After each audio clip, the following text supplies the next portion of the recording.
BRS working president KTR మాట్లాడుతున్నారు. Live చూద్దాం.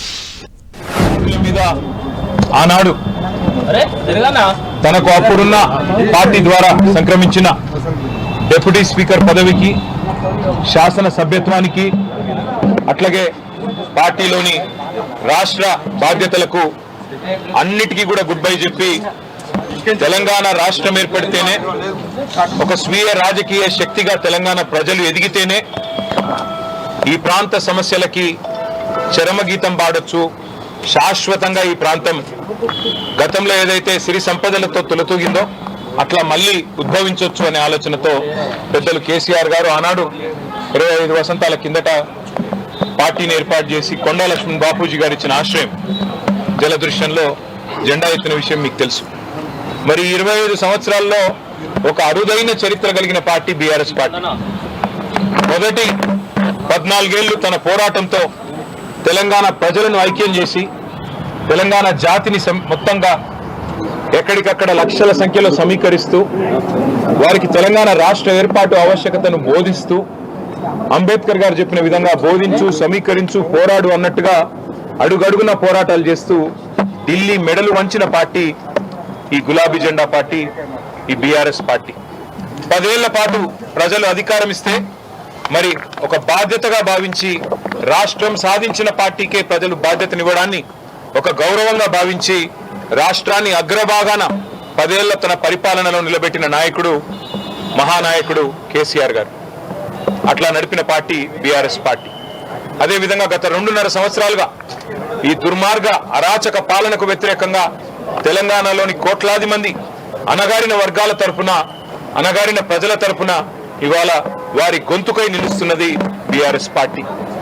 ఆనాడు 14 ఏళ్లు ఉద్యమ పార్టీగా, 10 ఏళ్లు అధికార పార్టీగా, గత 2.5 ఏళ్లు ప్రతిపక్ష పార్టీగా అన్ని పాత్రలు, ప్రజలిచ్చిన ప్రతి పాత్రను సమర్థవంతంగా పోషిస్తూ ఇవాళ భారతదేశ చరిత్రలోనే అతి కొద్ది పార్టీలు, 25 వసంతాలు పూర్తి చేసుకున్న పార్టీలు వేళ్ల మీద లెక్కబెట్టదగ్గ సంఖ్యలో ఉంటాయి. ఆ కోవన చేరింది బీఆర్ఎస్ పార్టీ కేసీఆర్ గారి నాయకత్వంలో.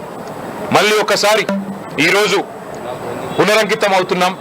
ఖచ్చితంగా తెలంగాణ ప్రజలకు ఒక స్వీయ రాజకీయ అస్తిత్వం ఉండాలి అని ప్రొఫెసర్ జయశంకర్ గారు ఎప్పుడు ఏదైతే చెప్తా ఉండేవారో, ఎట్టి పనికైనా మట్టి పనికైనా మనవాడే ఉండాలని చెప్తా ఉండేవారో, అట్లాగే మళ్ళీ పునరంకితం అవుతాం. తెలంగాణను కాపాడడానికి, తెలంగాణలోని ఈ అరాచక కాంగ్రెస్ బీజేపీల నుండి తెలంగాణను మళ్ళీ ఒకసారి పట్టాలు ఎక్కించడానికి కేసీఆర్ గారి నాయకత్వంలో అందరం సమిష్టిగా ఐక్యంగా పోరాటం చేస్తాం.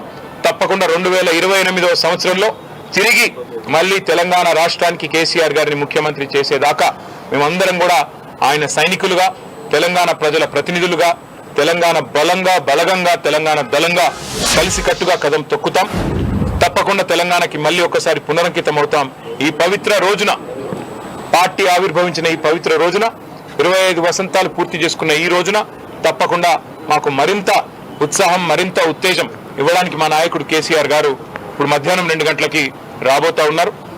వారి రాక కోసం, వారి దిశానిర్దేశం కోసం తెలంగాణలోని లక్షలాది మంది గులాబీ దండు ఎదురు చూస్తా ఉన్నారు.